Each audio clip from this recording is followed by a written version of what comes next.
Andrew Strauss, born 2nd of March 1977. Andrew made his first-class debut for Middlesex in 1998 before becoming captain in 2002. He made his one-day international debut in 2003 and became the second England batsman to score a century at Lord's on his Test debut in 2004. Andrew was part of the victorious 2005 Ashes winning team, and he was appointed England captain 4 years later.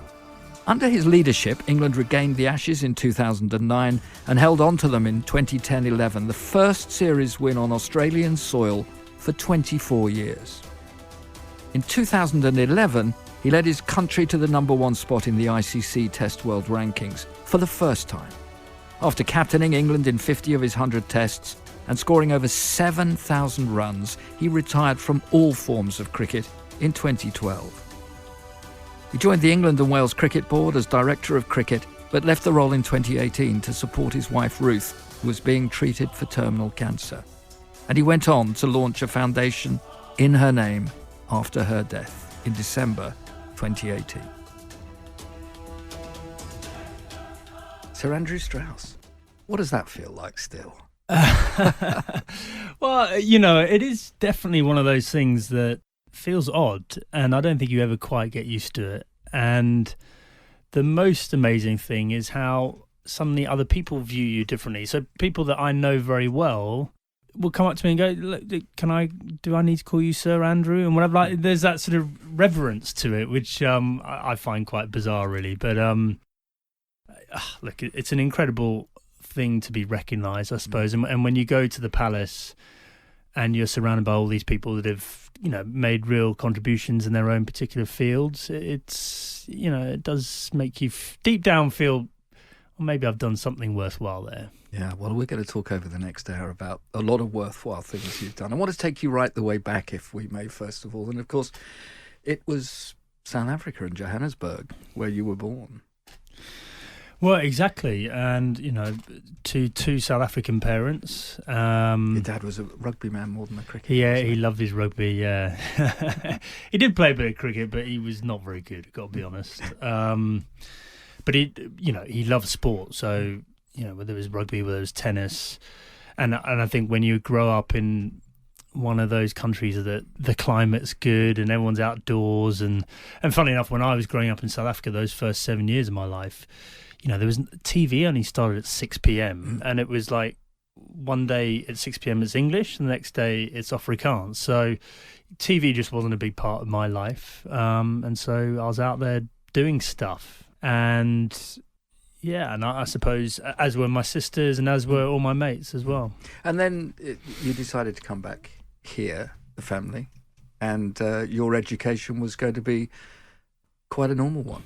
You were going to go to a prep school and then to one of our great public schools. Did you board? I did board, yeah. I boarded from 11. Yeah, I mean, when you say it's normal, I think that's probably the wrong way to describe it because it was very privileged, really. And I understand the privilege. Yeah. Not that I knew it at the time because whatever you go through as a kid, you kind of just think is normal. But yeah, look, unbelievable opportunities I had there. Great coaching, great facilities, played millions of different sports, literally rugby, hockey, football, tennis, rackets, real tennis, like squash, everything. And one thing I would say is back in those days, I think it's probably changed a bit now, but back in those days when you were playing sport at one of those public schools, it was recreational. I don't think people were generally focusing on making a career out of their sport. The focus was much more, and it probably still is to a certain degree, on getting good A-levels, getting to the right university, getting into the city, all that sort of stuff. So, if you wanted to go down that sport route, you had to kind of do that outside of the school time and focus on it sort of under your own steam a bit. In the end, your choice of university, though, was one that really at that stage wanted to sort of unlock the Cambridge-Oxford dominance in sport, and Durham was the perfect place for that. Durham, I think, was the best cricket university. Back in the day it was Oxford and Cambridge, and you think of Atherton and all these guys that came through there. I think by the time I came to university, Durham was established as a #1 cricket university, and it was very strong at rugby, and so I was playing both sports and I thought it would be a great place to go. But at that stage, I had ambitions. I thought, look, it would be great to play professional sport, but I'd never been part of any sort of academy system or anything like that. I mean, there weren't those academy systems really in those days.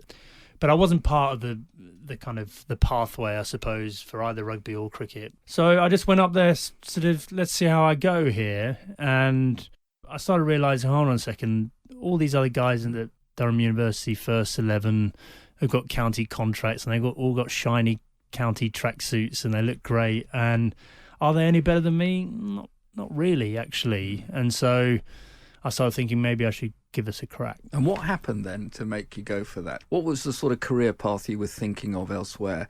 Sort of one that gave you the opportunity to play some great sport as you were with a work-life balance? Well, look, I mean, I was doing economics at Durham University, and so most of my colleagues and friends were, they were getting on graduate trainee programs for accountancy firms and banks and legal profession and whatever. So I did have a job offer with one of the accountancy firms. I definitely had a massive itch I wanted to scratch. Sport was always my thing. I always loved sport. I was always good at it. I never thought I was outstanding at it.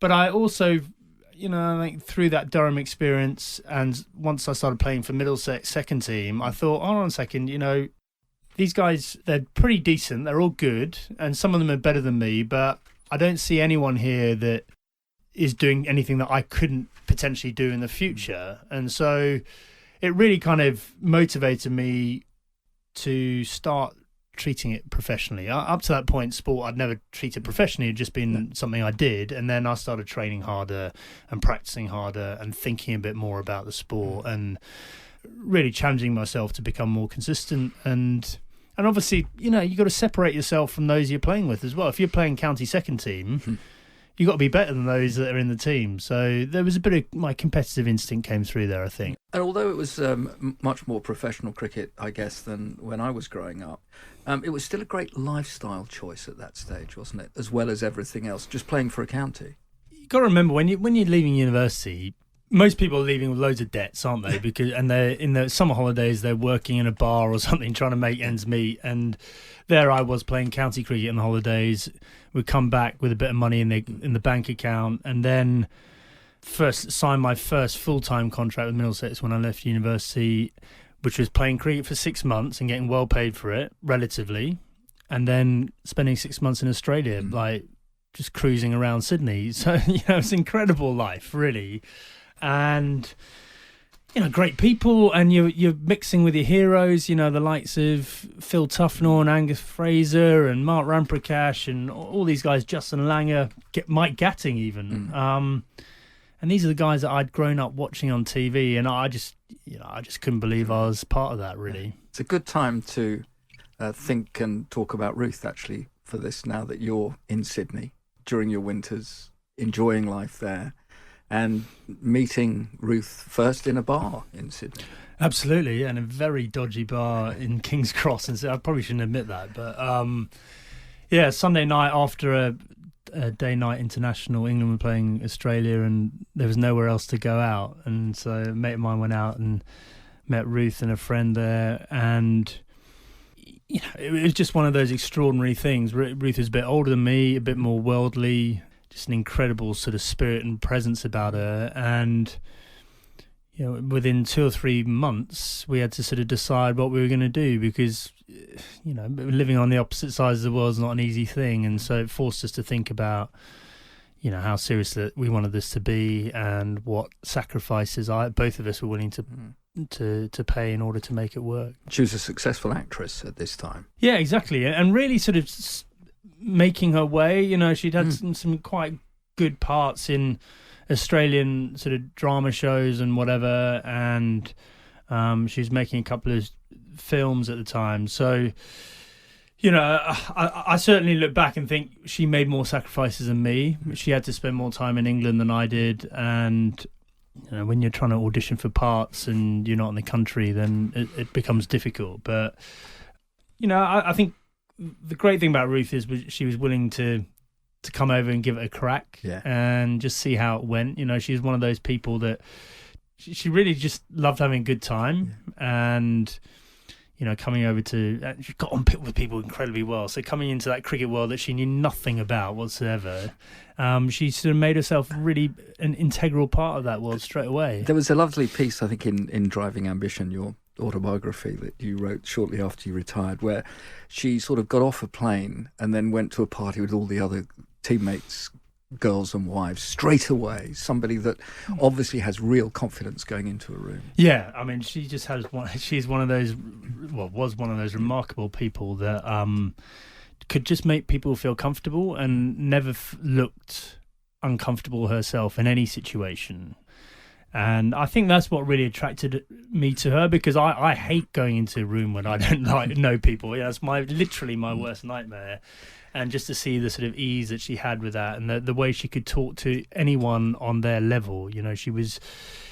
She hated arrogance or people feeling that they're better than other people and whatever. And throughout my career, that was a really important thing, actually, in keeping me grounded when, obviously we had some great times on the cricket field, and you sort of get sucked up into that sporting world and that celebrity world, and she never bought into that. And also would have known, and probably, I know has helped you in that her profession was another where you had to take the deselection, the knocks, and when it's not always about what you haven't actually done.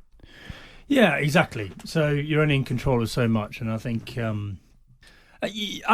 also for her, just what was important to her was family and friends, and work was a sort of secondary thing. Like, I want to do well in whatever I'm doing, but the only thing that's really important is family and friends. And obviously we've been through a lot over the last 10 or 15 years, but I think that becomes more and more relevant, actually, as you get older. It's kind of like, she's absolutely right.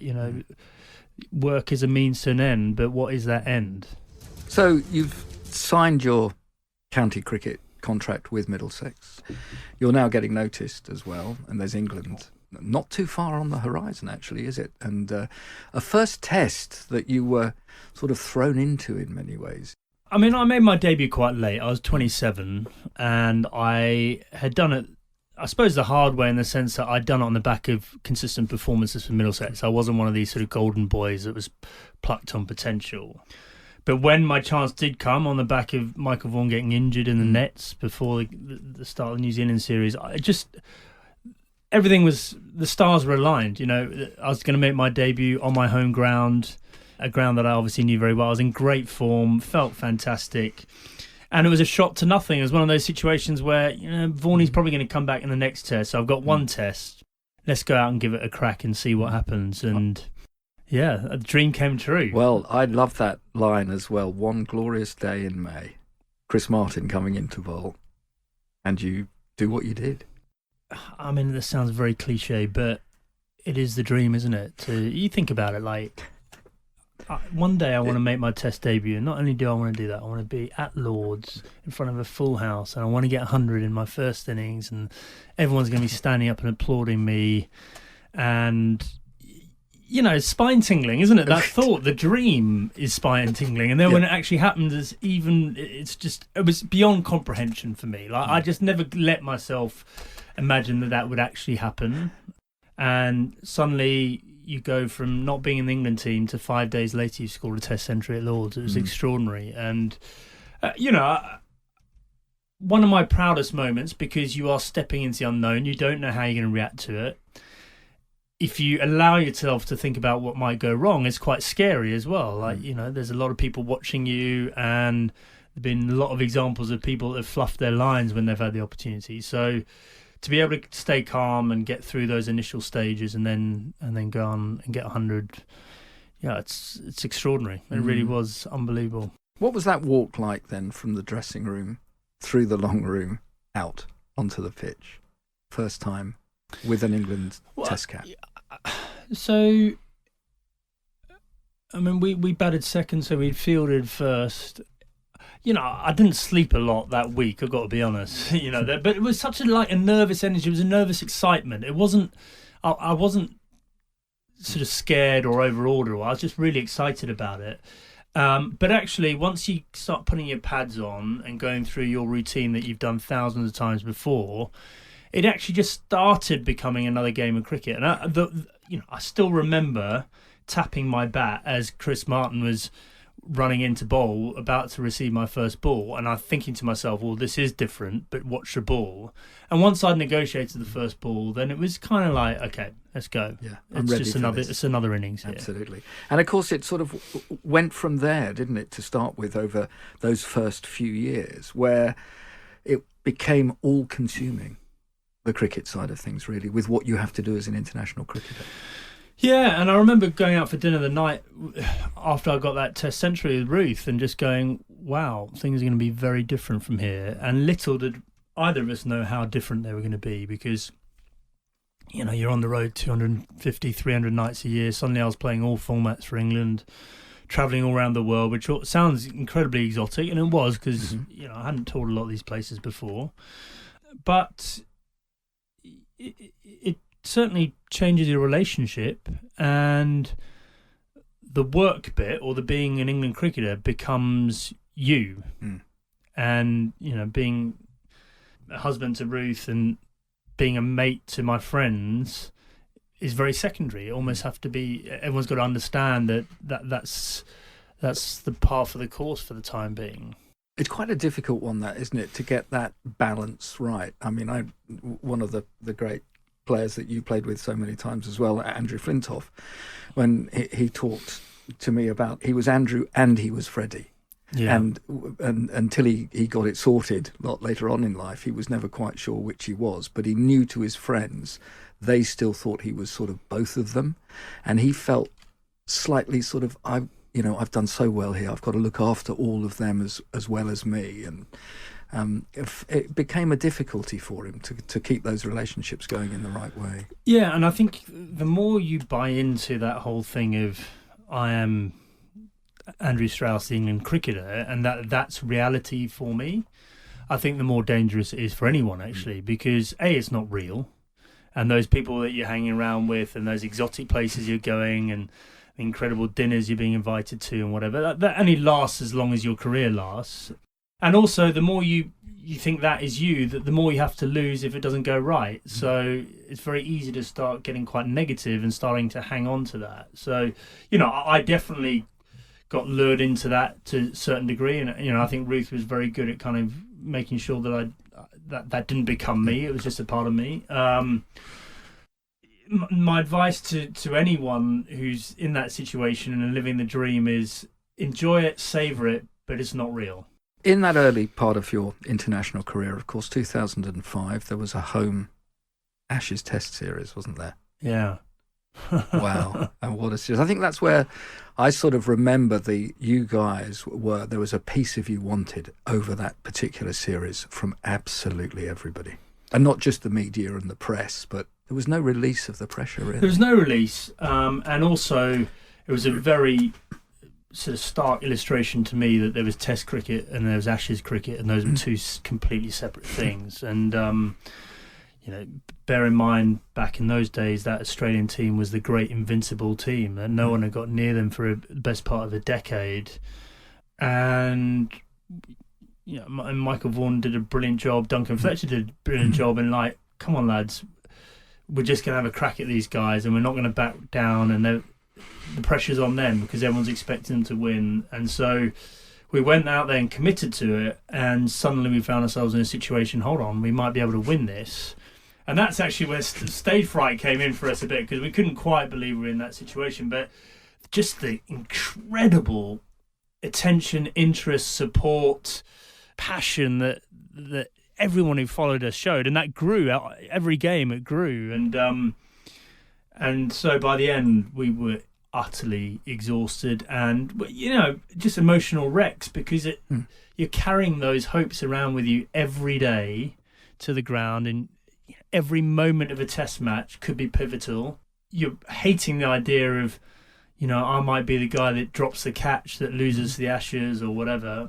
And so it was a level of stress that I'd never experienced before or since. But then obviously the release and the relief having won, and just that incredible euphoria that followed us everywhere. And we were celebrity. We were genuine. We were genuinely I'm celebrities. far from a celebrity, but for that moment, we were the hottest ticket in town, and you could get into VIP areas of nightclubs and all that, all that sort of stuff. Needless to say, it kind of completely went all to our heads, and we sort of retreated back to playing pretty average cricket after that. Still to come on My Sporting Life on Talk Sport. I just found myself in a period where I wasn't scoring many runs. I was putting pressure on myself. I hated the idea of being dropped. Like, increasingly, that was sort of all-consuming for me. Like, I can't bear the thought of being dropped from this England team, the humiliation that's going to come with that.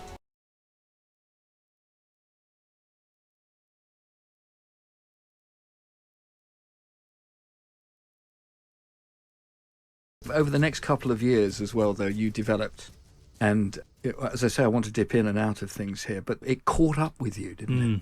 2007, you were beginning suddenly not to sleep as well as you should do, and things, and you were wondering where do I go and what do I do now?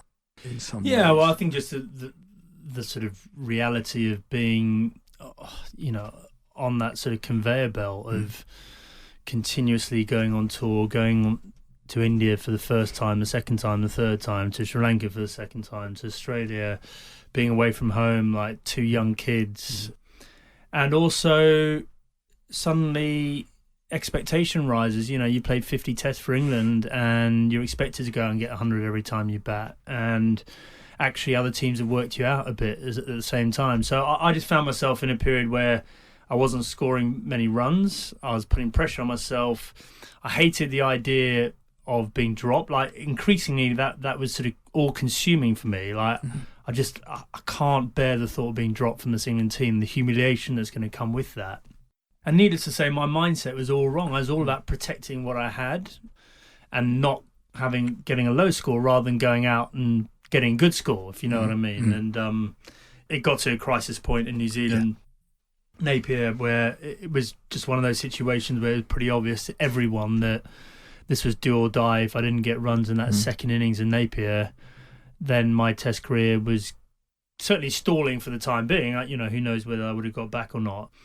And the incredible irony is that the morning of that innings, I woke up for the first time in probably 6 months and felt calm and relaxed. You said in the book as well, I let it go. Yeah. And I let it go because I just thought, look, the reality is this. You're out of form. You haven't scored 100 in over a year.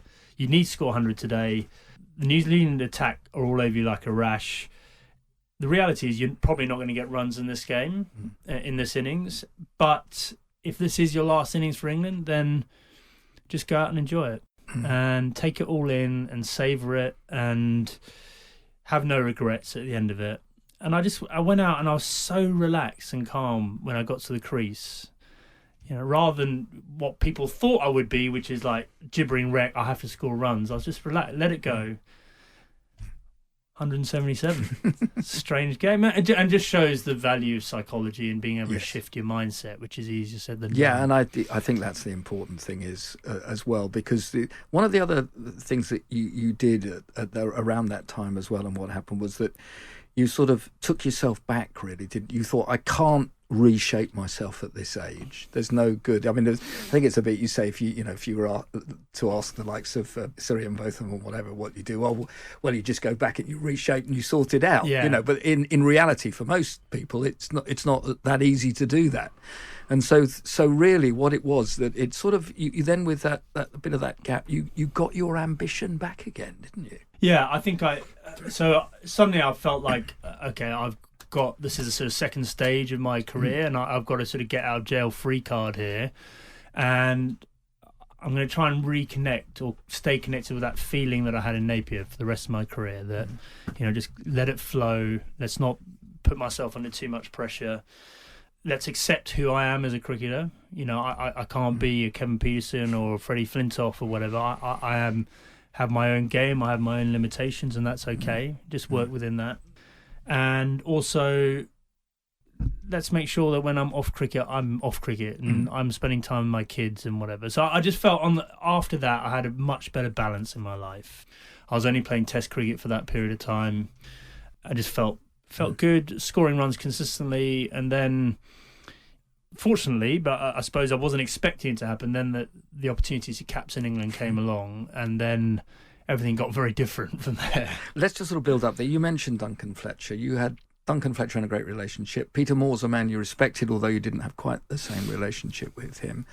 And then Andy Flower, who was made temporary coach at that stage as well, but just a really good man. Yeah, so a guy that, he got to number one in the world as a batsman playing for Zimbabwe. It's not an easy thing to do. So he was a guy who was incredibly driven and focused and knew what he wanted as a player. And he brought that into the England team as well. It's like, okay, if you guys really want to get to number one in the world, then you got to work for it. Like, it's not just going to happen. And so we needed that. And then I think the great thing for Andy and I is we started at the same time, so there was not a senior partner and a junior partner. We saw ourselves very much as equals, and this was our sort of project together. And he brought the sort of drive and the focus and the goal orientation, and I brought a little bit more the, guys, let's just keep things calm. And I was pretty good at the people side, and I really looked out for my teammates as captain. And so I thought there was quite a nice balance there between us, actually. And with that in mind, the other part, of course, you'd understood this. There was the celebrity sportsmen, the superstars, who everybody wanted the piece of, that was sort of took them slightly out of the team environment, whether it was cricket or football, and you had one or two of those that you obviously played with along the way. And then that wasn't easy for either side, was it? Yeah, so I think a couple of things to say. Every team has its superstars, and you need your superstars. You Absolutely. need your world-class players. If you want to get to the best team in the world, you can't afford not to have any world-class players. But I always felt like there was a sort of engine room beneath them, and if the engine room wasn't functioning properly, then it doesn't matter how good your superstars are. You're not gonna win consistently. So when I look back at that team that I captained, I look at the people like Paul Collingwood and Matt Pryor and Graham Swan and Alistair Cook, Jonathan Trot, brilliant example of that. Actually, he was probably the best example of all. I want you to talk to me about Jonathan Trot there, because he played some extraordinary cricket and yet didn't get the sort of headline makers for that cricket, but how important it was for the team at the time. Yeah, exactly. And you look at his record at number 3, you look at the calmness he brought into the role. He was one of those guys that in the dressing room people relaxed, because you knew that it was going to take a good ball to get him out. He wasn't going to do anything stupid. He was going to get his little bubble and mark his guard out and just play his way. And he had an incredible sort of cocoon of concentration. Like, if you were batting with him, don't even try and have a conversation with him, because he was in world of Trot. Like, you weren't in his world at all. But incredibly he didn't want the limelight. He didn't want to be the superstar, but what he loved was scoring runs. That was his sort of reason for being. And so, I suppose maybe unsurprisingly, when the runs dried up for him, if all you're about is scoring runs, that's where it gets very difficult. And that was a sort of precursor to some of the issues he had down the track. Yeah, I can understand all of that completely. Let's talk, if we may, about one or two of the superstars. I mean, Kevin Peterson is really the one that everybody brings to mind, and sure. What he did. I mean, just you again talk about that. The first time you'd come across him really was in a county game at Middlesex in a pretty bad-tempered affair, I think, wasn't it, against Nottinghamshire? Yeah. Well, yeah. I mean, he was one of these guys that obviously he carved out a reputation for himself very early on the county scene, because he was big and brash and arrogant and took the game to the opposition. And the annoying thing for all of us is he was just very good as well. So as much as you gave him some stick, he would shove it back in your face. And he did that all the way through his career.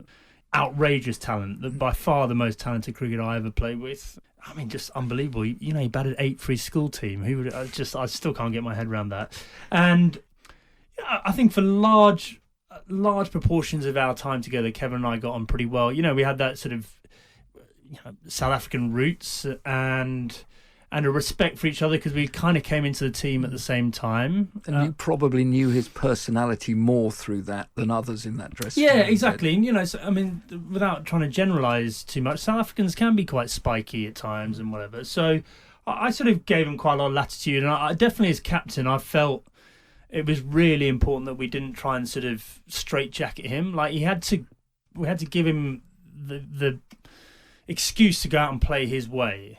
And even though that was difficult sometimes because he'd play outrageous shots at the wrong time, you're like, what are you doing? But that was how he got so many runs in the first place. So, I think I was very conscious, and especially because I took over as captain when he'd sort of been removed as captain. And so I was conscious of that relationship. And, by and large, I think he dealt with that exceptionally well. But it did come to a head at the end. And, there were all sorts of issues at play, and Kevin had fallen out with the ECB over the IPL, and he wasn't happy in the team, and he went too far. I'm not going to make excuses for him. He went too far, and he did things that I didn't feel, well, they were definitely weren't in the interest of the team, in my opinion. And so, I called him out on it, and that was the sort of the deterioration of the relationship for a period of time. But you had a whole team to look after here. I mean, it wasn't just your superstar at that stage, even however much he was needed. I mean, there were the things with the fake KP account, on social media, and then the other things. But he was one of these personalities that if he was feeling great about life, he'd laugh along with the rest of you. But then when it wasn't going right his way, he then attacked the rest of.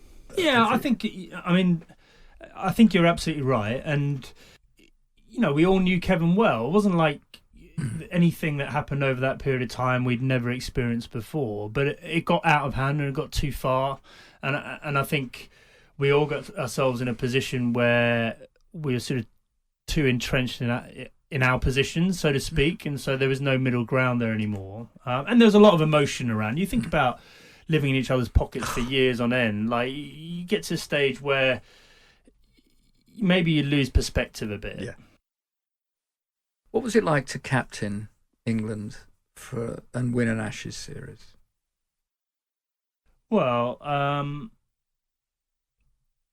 so I always had this impression in my mind that England captains are judged on whether you win Ashes series or not, and rightly or wrongly, I just think it's the case. And so, my first Ashes series as captain, I'd only been captain for like 9 months or something. I had the bit between my teeth like nothing else, and I was like, this is my moment, and I'm not going to, I tell you what, if Australia are going to beat us, then they're going to have to trample over me because I'm not taking a backward step. And I was in great form. I scored a lot of runs that series, and actually we just saw the beginnings of a really good England team because we dug deep and we won some really important sessions of play. Even though Australia were by far the better team in that 2009 Ashes, we came through and somehow managed to win it on the back of some really quality individuals and some very good performances from our team at the right time. So, yeah, it was an incredible thing, actually. I remember, holding the Ashes, which is such an iconic thing. It is. Hold that little urn and look at it and go, wow, this is me doing that. And then I just remember going back to our house in Ealing the next day and getting all the papers and reading it and soaking it all up. It was just fantastic.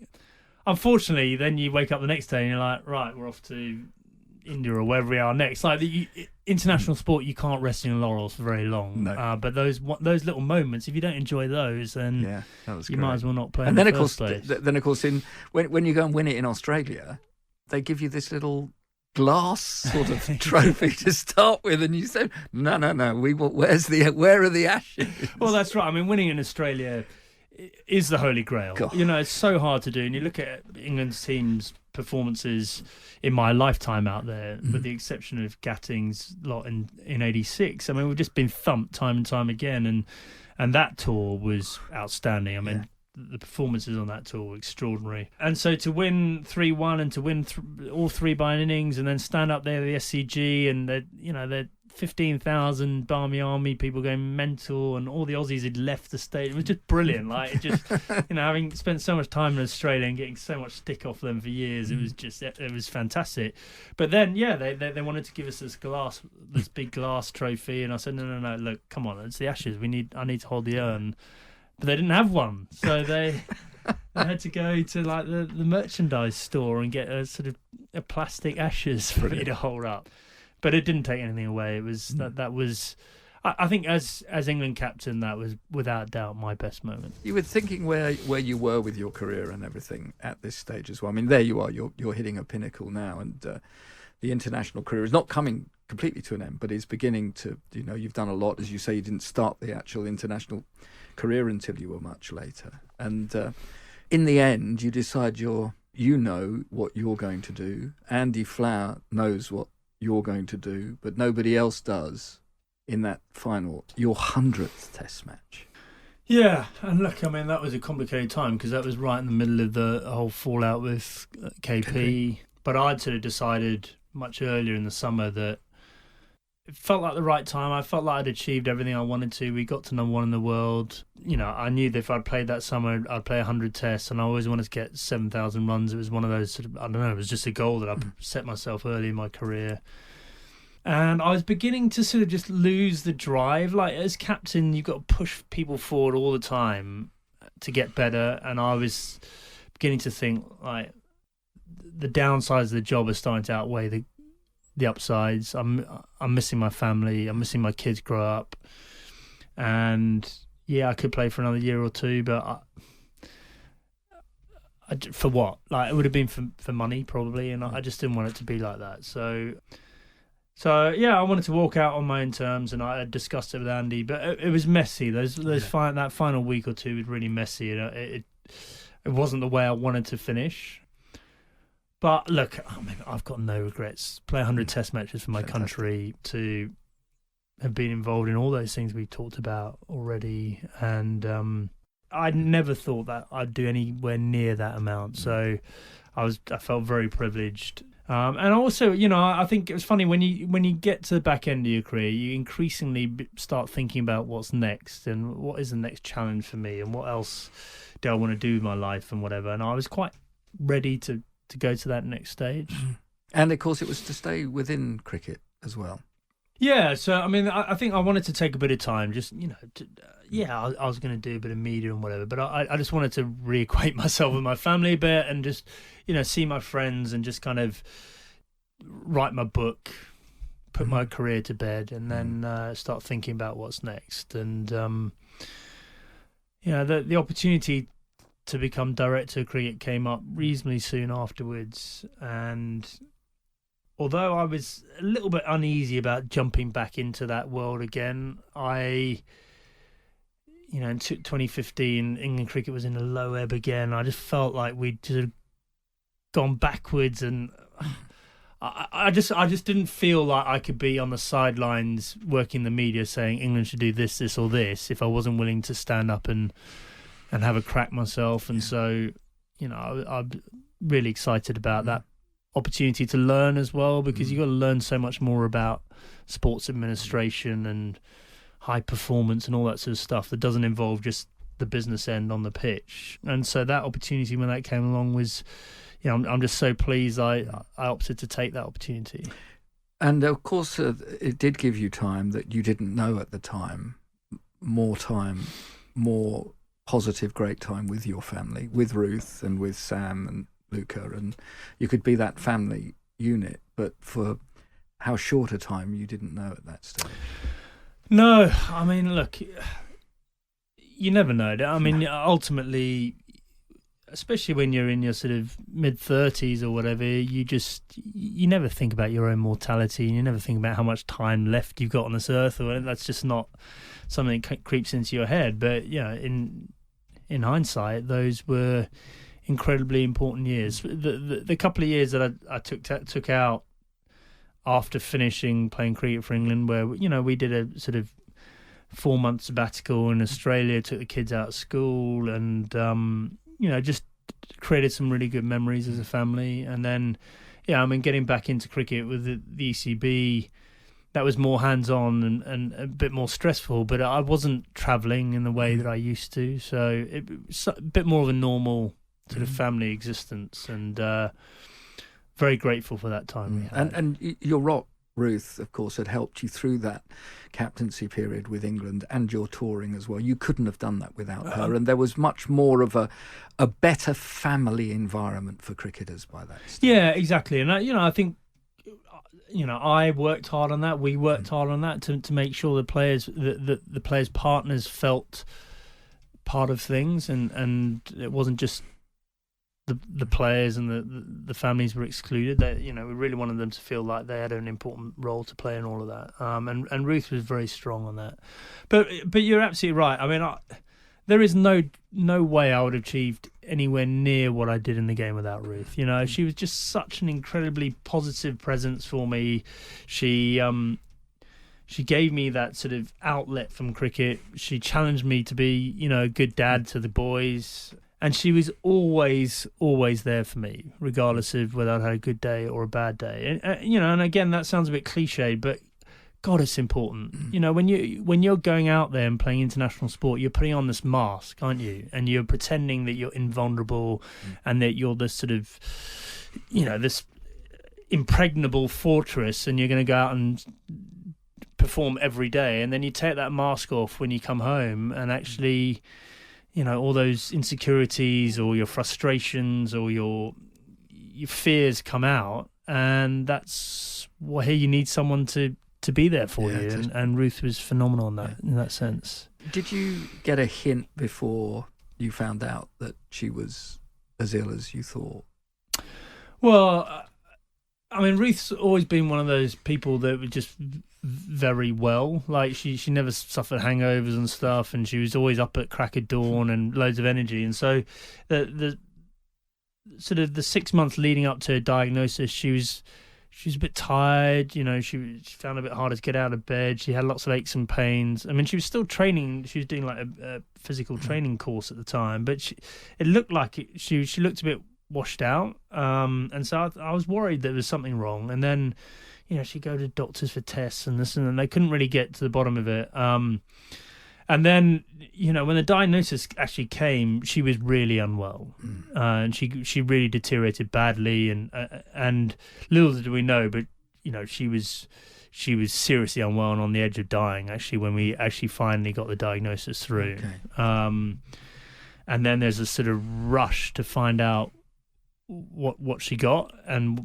then what type of cancer she's got, and then what are the treatment options. And we went from a situation where probably 3 months earlier than her diagnosis, Ruth was a little bit unwell, but you'd never think there was anything wrong with her, to we're sorry to inform you, your wife's got cancer and it looks like it's stage 4 and it's going to be incurable, and then we've got to find, seriously, we need to find something right now, otherwise we might lose her. And so, thankfully, she was diagnosed with this very rare form. Well, I say very rare form of lung cancer. I think that's probably the wrong way to describe it. It's a non-smoking lung cancer, so there's only sort of 10 to 15% of all lung cancer sufferers get these types, but it's still sort of 5,000 to 7,000 people a year, so it's a lot of people that get them. But we just never thought that that's what she would have had.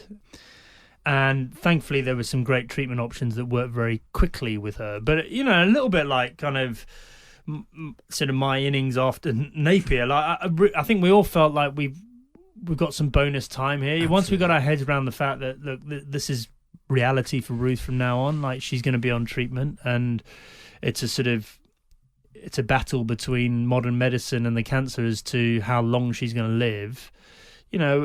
Just felt like we've got to embrace life, and we've got to live, and we've got to do things, and we've got to travel, and we've got to not worry about whether England are 50 for 5 at lunch. That's in the great scheme of things, who cares? And so there's a real sort of newfound perspective for us, and really a challenge to savour every moment. And you had a year.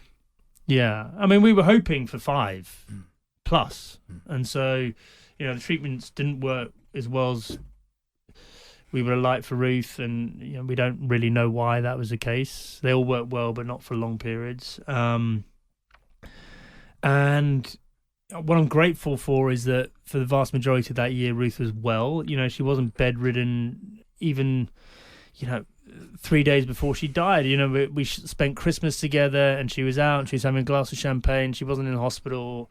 So, I think that's really important for me and the boys, that our memory of Ruth is Ruth being Ruth, and, full of life and vibrancy. Absolutely. And everything.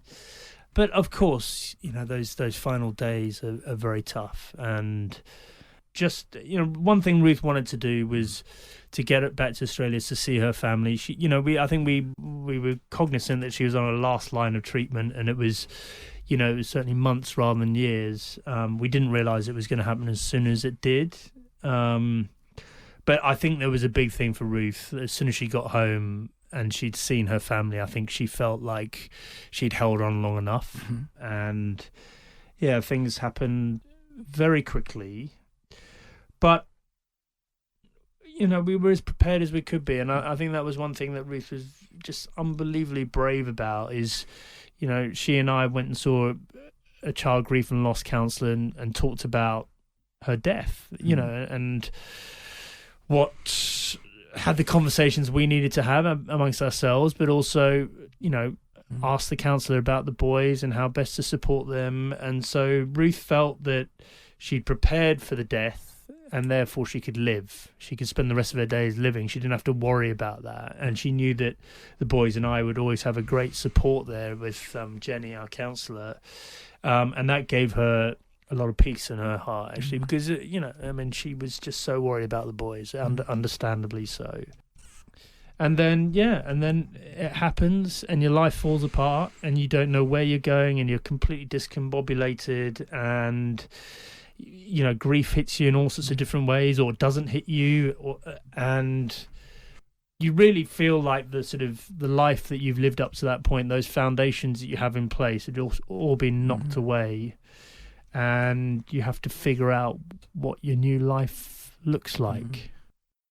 I just would like you to, if you're able, just to talk just for a couple of minutes for those listening to this that perhaps are in that position that you were in when you and Ruth were still together and she was alive. And the practical side of things had to be sorted in one way, as she was very good at it, and also hanging on long enough to know she'd done enough for both Sam and DeLuca to sort of help the three of you through after that. And the many families are in this situation where they don't quite know what to do. Yeah, well, I think that just a few things. Number one, unfortunately, if you've got an incurable disease or life-limiting disease, whichever way you want to put it, then there's a slow realization that none of us know when your life's going to come to an end, but that it's going to happen. And so you got two choices. You can either stick your head in the sand and pretend it's not going to happen, or you can do what Ruth did, which is kind of go, right, I want to prepare for what's to come.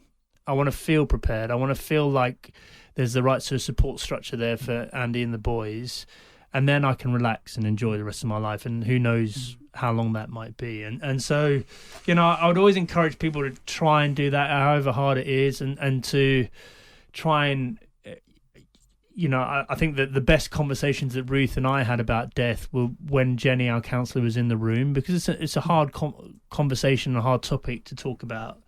And Jenny had been through it for 40 years, was brilliant at that. And then,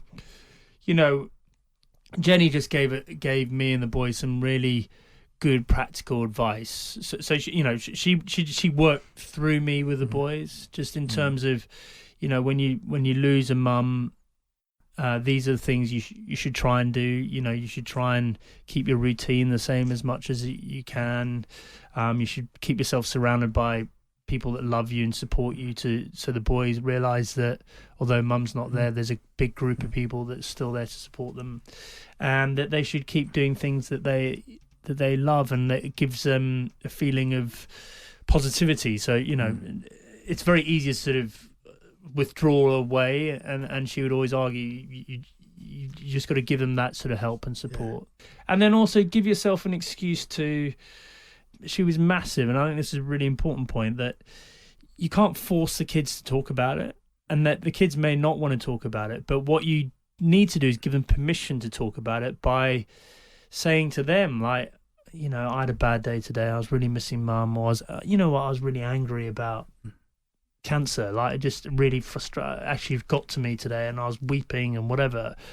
And the boys would sort of give me a little tap on the shoulder and walk off. But what I was saying to them is, if you're ever feeling this, then it's okay to talk about it. And I think just my general observation, and the more I think about it, the more I'm absolutely certain about it, we're just terrible with death. We just don't talk about it. Like, it's going to happen to all of us. It's going to happen to those that we love. You think about, antenatal classes before people have a baby, all this preparation you go through for a massive change in your life. And with death, you have nothing. And in fact, people go, oh, I don't want to talk about it like that. Let them do it on their own because it's their own grief and whatever. Well, we've got to be better than that. We've got to be much more open about it. We've got to be less worried about saying the wrong thing and more able to connect with people that are going through it. You don't have to be a counselling service for people, but I think you've got to be able to have empathy for them and for them to know that you're there with them, and that's as much as you can offer, I think. Sir Andrew Strauss, thank you for opening up with your sporting life for us. Absolute pleasure, thank you.